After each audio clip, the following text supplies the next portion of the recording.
Fala aí, pessoal, tudo bem com vocês?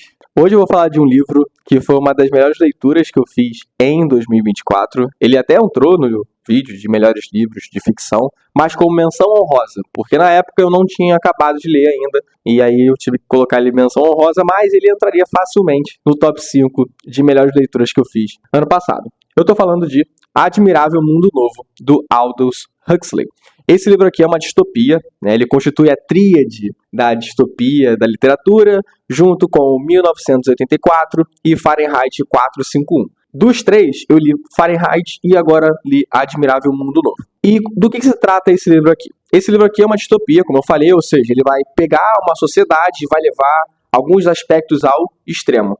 Então a gente tem aqui uma sociedade que ela é pautada na busca pela felicidade perene, ou seja, a felicidade constante na população. Então a população, ela tem uma ânsia pela felicidade e pelo prazer. E ela tem um repúdio a qualquer tipo de sentimento que esteja atrelado à dor, à angústia, que não pode ser nem cogitado às pessoas sentirem esse tipo de coisa. E como é que é construída essa sociedade? Então a gente tem um controle muito minucioso. Diferente de Fahrenheit, que eu tive a sensação de que as pessoas poderiam ter um estalo, que realmente em algum momento pudessem ter pessoas, e como teve realmente algumas pessoas, que se rebelassem e que percebessem a gravidade que estava aquela situação, em Admirável Mundo Novo, eu acho ainda mais assustador, porque o nível de controle ele é tão detalhado e tão enraizado nas pessoas, que é muito difícil qualquer pessoa ter noção, que vive nesse mundo, de que tem alguma coisa de errado. E como é que se dá esse tipo de controle tão enraizado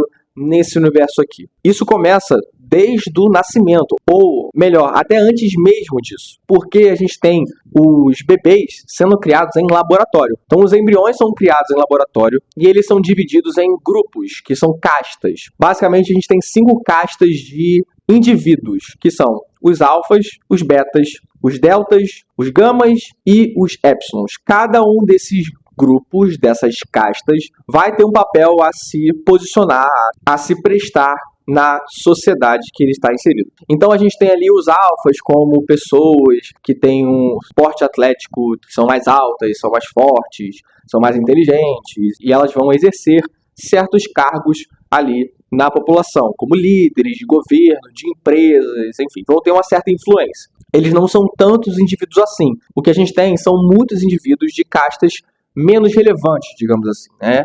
Que são os épsilons. Então são pessoas que não são muito fortes, têm uma estatura mais baixa, que são mais franzinas, também não são tão inteligentes comparados com os alfas e que fazem um trabalho menos significativo aos olhos de muitas pessoas. Esse tipo de indivíduo, ele é construído desde que ele é um embrião. E aí esse embrião vai receber certos nutrientes diferentes dependendo da casta que ele for selecionado, e depois você vai ter um bebê. Quando eles são bebês, eles ainda são mais condicionados a gostar de certas coisas e repudiar outras coisas. O que eles vão fazer, né? O que as pessoas que trabalham nesses laboratórios vão fazer com essas crianças para desenvolverem elas? Então eles podem fazer uma associação, um condicionamento, que alguns itens que vão ser comuns no dia a dia delas vão ser itens que elas vão receber um reforço positivo, né? Alguma coisa que agrade a elas por ter contato com aquilo,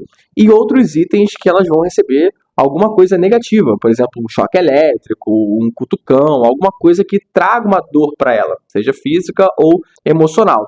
Então, por exemplo, a gente tem nessa sociedade um repúdio aos livros, e aí essas crianças desde cedo são colocadas frente aos livros e alguma coisa acontece com elas. Então elas veem um livro e elas tomam um choque elétrico. A imagem do livro fica associada a uma dor física. E isso vai construindo aquele ser humano que, quando for um adulto, vai ter certos tipos de comportamento. Outras coisas que são repudiadas nessa sociedade são relações amorosas. Não somente de amor carnal, mas também de um amor por amizade. Então, nesse universo, você não tem ali relações de amizade. Então, você não tem indivíduos que têm amigos, nem relações amorosas, tipo namorado, namorada, marido, esposa, enfim, não tem nada disso. Então, por que essa construção acontece na sociedade? Porque as pessoas não têm relacionamentos. Basicamente se as pessoas têm relacionamentos, elas sentem amor por alguém, elas podem também sofrer por elas, sentir dor por elas. E dor é algo que não é desejável nessa sociedade. Então as pessoas só querem sentir prazer e felicidade. Então você ser desapegado nesse mundo aqui faz você ter menos propensão a sentir dor por conta das outras pessoas. E caso você chegue a ter qualquer sentimento próximo de dor ou de sofrimento, você ainda pode ir atrás de um recurso, que é uma droga chamada soma, que é distribuída pela população. Essa droga, ela traz uma grande sensação de bem-estar, de prazer para aquele indivíduo. E é uma droga perfeita, porque ela não traz nenhum tipo de efeito adverso. Só traz uma sensação grande de felicidade para quem a consome. Você não tem escapatória. Você consome essa droga todos os dias, você é condicionado a gostar de certas coisas que você sempre está exposto, você tem qualquer desprendimento de relações humanas, então você não tem a possibilidade de sentir dor em nenhum momento. É muito difícil de uma pessoa que vive inserida nesse universo de sentir dor, sofrimento. E a princípio pode parecer que esse universo ele é maravilhoso, uma vez que ninguém sente dor, sofrimento, e todo mundo está sempre feliz e alegre, né, e está sentindo sempre prazer pelas coisas. Mas, se você for olhar atentamente, já nas primeiras páginas, você já começa a perceber que tem muitos problemas com isso. Até porque todos os valores que a gente foi construído como sociedade, nesse livro aqui, são completamente virados de ponta cabeça. Então, você não tem nenhum amigo, você não tem alguém que você ama ou que ame você, e os personagens eles não conseguem elaborar os próprios sentimentos, eles não conseguem explicar os sentimentos deles, o que é muito angustiante para quem tá lendo. Particularmente eu senti muito isso. E quais são os personagens principais dessa história? Bom, a gente tem personagens que a gente conhece ao longo da história, mas demora um pouco para a gente ter personagens de fato que conduzem a história por eles mesmos. Até que aparecem 3 personagens que vão ser os principais de fato. A gente tem o Bernard, que é um membro da casta dos alfas, a gente tem a Lenina, que pertence à casta dos betas, e a gente tem o John, que faz parte dos selvagens, né? Porque nesse livro aqui, os índios são conhecidos como selvagens. E aí esse personagem, o John, vai ser introduzido e vai realmente conduzir a história assim que ele aparece nela. Eu acho que é um livro que faz a gente pensar sobre muita coisa. De fato, muita coisa mesmo. É um livro que você para pensar e ele é meio assustador. Porque esse livro aqui foi escrito em 1932. A gente está hoje em 2025. Faz quase 100 anos que esse livro foi escrito. E é muito doido pensar que muitas coisas que a gente tem aqui não são tão distopia assim não, tá? A meu ver, obviamente. O primeiro ponto que logo de cara eu comecei a pensar sobre isso são os embriões. Lembrando, os embriões que temos nesse livro são divididos em castas, né? E a gente vai ter ali certas características deles selecionadas para que cada um desses indivíduos que vão ser gerados vão cumprir um papel específico na sociedade, dependendo dessas características que foram escolhidas. Isso não é muito distante do que a gente tem hoje em dia não, tá? Hoje, a gente tem tecnologias que permitem a gente escolher, selecionar características dos embriões que vão acabar refletindo as características físicas desses indivíduos. Obviamente, a gente não tem isso a dispor ainda na população como um todo, mas a gente tem já implementado. Houve até polêmicas sobre isso, sobre questões de selecionar características específicas do indivíduo que pode refletir a problemas que a gente teve em outras situações da nossa história. Tem até um livro muito bom que fala sobre essa questão da engenharia genética e os aspectos éticos que tem por trás disso, que é o livro Contra a Perfeição, do Michael Sandel. Ele vai falar sobre essas tecnologias que a gente tem disponível e como isso pode acabar mudando certas dinâmicas sociais. Ele vai desde problemas relacionados aos esportes, né? Porque se você tem a capacidade de selecionar certas características que favorecem o indivíduo a ser um expoente no esporte, se temos vários expoentes, acaba que todos eles têm características normais, né? O sarrafo para aquela atividade vai mudar completamente. Então vai desde questões um pouco mais triviais, que eu considero como os esportes, até mesmo questões do amor, do afeto de pais com filhos, né? Porque se você seleciona característica do seu filho, imagina se ele não cumpre o que você espera dele. Tem uma questão que ele vai levar em consideração, que é o amor incondicional que os pais têm pelos filhos, né, que vem por essa espontaneidade das características. Você não sabe muito bem como o seu filho vai aparecer, né? Você não sabe quais são as cores do cabelo, dos olhos, da pele, da altura. Você não sabe essas características do seu filho, né? Até que as características físicas você pode supor, mas muito menos você vai saber as questões das personalidades dele. Então você não sabe se ele vai ser uma pessoa mais introspectiva, mais extrovertida, se vai ser uma pessoa que vai gostar de matemática, de ciências, de artes. Você não sabe disso. Mas, hoje, sabendo que a gente tem a possibilidade de fazer seleção de características dos embriões, isso traz algumas coisas, algumas reflexões que podem ser bem perigosas para a nossa sociedade. E o Admirável Mundo Novo, ele traz essas reflexões na forma dos embriões que são selecionados nessa sociedade aqui. Um outro ponto que eu pensei ao longo do livro, né, que me fez refletir um pouco do livro, é a questão do condicionamento nas crianças. Porque com as crianças você tem aquele condicionamento que faz eles gostarem de alguma coisa e odiarem outras. Mas eu fiquei pensando, quantas escolhas de fato a gente faz na nossa vida que são escolhas feitas por nós mesmos e não escolhas condicionadas. A gente está o tempo todo sendo imerso por diversos tipos de conteúdos, redes sociais, pessoas, influências, que moldam a gente a escolher certas coisas para a nossa vida. Desde os nossos pais, que nos criaram quando eram crianças, ou parentes, enfim, que fizeram a gente escolher certas coisas para a nossa vida, até hoje mesmo, nos dias de hoje, adultos, que têm contatos com outras pessoas que fazem a gente pensar sobre a nossa vida, sobre as escolhas dela. E aí eu fiquei pensando o quanto isso é a nossa escolha. Por exemplo, eu estou fazendo aqui esse vídeo agora. O quanto esse vídeo é uma escolha minha e não a influência ou condicionamento da sociedade em cima de mim. Fiquei pensando, muito doido.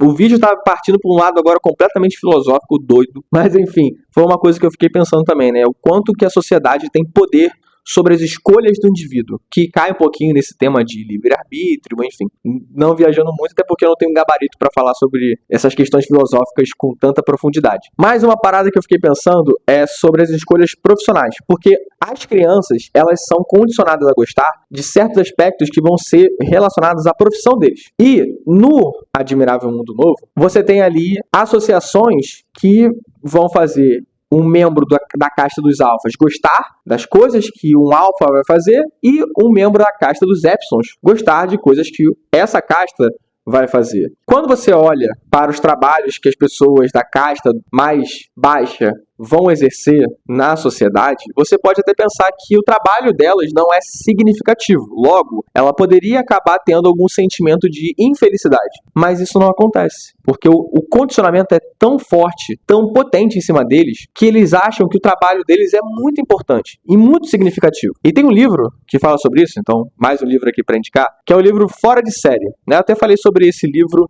nos melhores livros de não ficção de 2024, que é um livro que fala sobre sucesso. E o que é o sucesso? O autor, que é o Malcolm Gladwell, ele vai falar sobre características que fazem uma pessoa sentir que ela tem sucesso na vida. E uma dessas características é o sentimento de que aquele trabalho que ela faz é significativo, que tem valor, que tem algum tipo de importância naquele mundo. E o condicionamento que é visto em Admirável Mundo Novo faz justamente isso. Desde o Epsilon até o Alpha, todos acham que os trabalhos deles são fundamentais para conseguir fazer a sociedade funcionar. E que são os trabalhos mais importantes do mundo.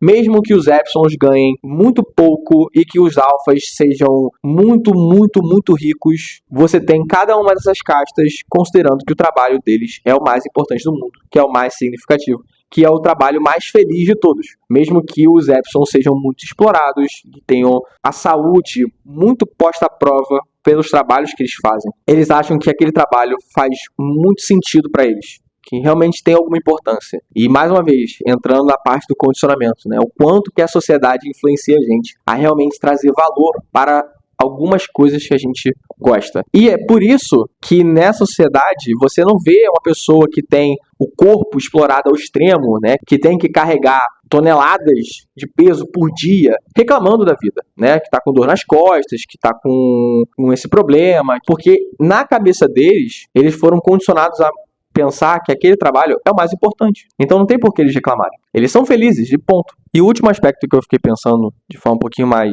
profunda, assim, se pode dizer, é a questão da nossa felicidade mesmo, que é o ponto central do livro. Aqui nesse livro, você não tem a chance, né, os personagens não têm a chance de sentirem tristeza. Em nenhum momento. Nem mesmo tédio. Então, em qualquer momento que eles falam, que tédio, que não sei o que saco, eu não quero fazer isso. Eles vão lá e tomam a droga, que é chamada de soma, e pronto, passou aquela sensação de tédio e de tristeza, de angústia, o que quer que seja o sofrimento que eles estejam passando. E eu fiquei refletindo sobre a dinâmica que a gente tem hoje em dia com as redes sociais e tudo mais. Para pensar rapidinho, quantas vezes ao dia você fica sem fazer absolutamente nada, que você só para pensar sobre a vida, para contemplar alguma coisa, que você não fique angustiado para pegar no celular, para simplesmente desbloquear a tela. Inclusive, faz esse exercício, abre as configurações do seu telefone e vê quantas vezes você desbloqueou a tela no seu dia. Você vai ver que é assustador. Então a gente tem esse negócio de não conseguir ficar sem um pingo de estímulo. Você tem que abrir o telefone, você tem que fazer alguma coisa, você não consegue ficar parado. Você tem a necessidade de estar ali rolando o feed infinitamente, mesmo que você não lembre o último vídeo de 1 minuto, 30 segundos. Para pensar agora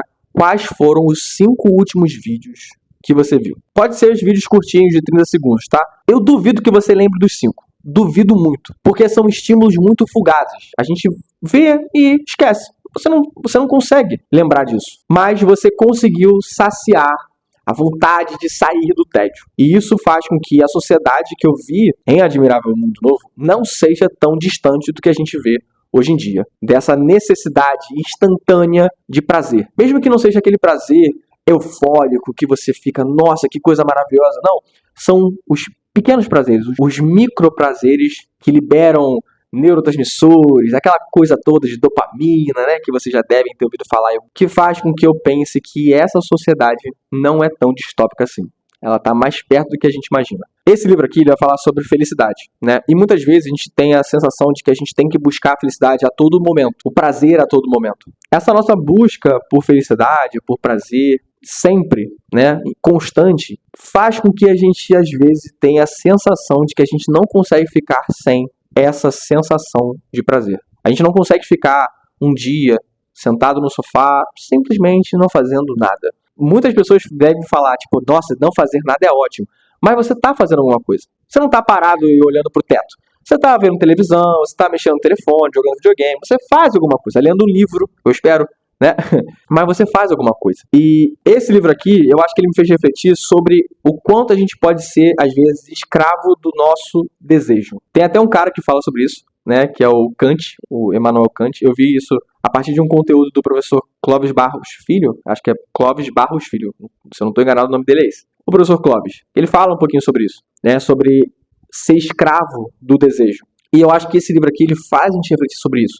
As pessoas aqui são escravas do desejo. Elas não conseguem ficar fora desse círculo vicioso de que eles precisam constantemente do prazer.